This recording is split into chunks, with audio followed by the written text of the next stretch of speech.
ये कहानी बहुत पुरानी है। किसी नगर में एक श्याम नाम का लड़का था।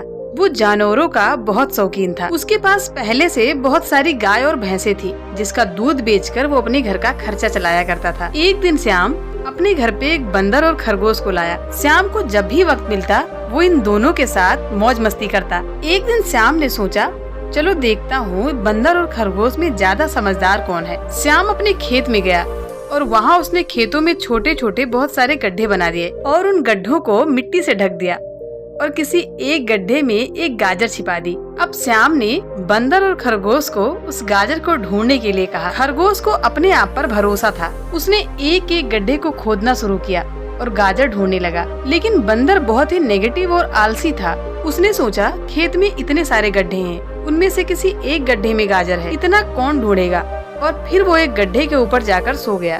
उधर खरगोश अपने जी जान से लगा था। उसने एक एक गड्ढे को खोदकर देख लिया, लेकिन उसे किसी भी गड्ढे में गाजर नहीं मिली। सिर्फ एक गड्ढा बचा था जिसके ऊपर बंदर सो रहा था। खरगोश उस बंदर के पास जाता है और गड्ढे के ऊपर से उठने के लिए कहता है। जैसे ही वो बंदर गड्ढे के ऊपर से उठता है, खरगोश उस गड्ढे को खोदकर गाजर निकाल लेता है और श्याम को ले जाकर दे देता है।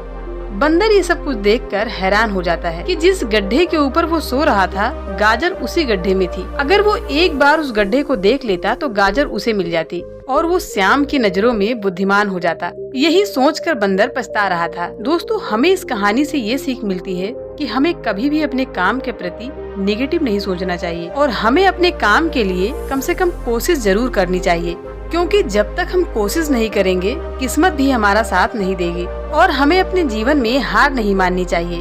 हमें ये नहीं पता होता कि हमें अपने काम में कामयाबी कब मिलेगी, लेकिन हमें सफलता तभी मिलेगी जब हम एक पॉजिटिव सोच के साथ लगातार अपने काम पर लगे रहेंगे।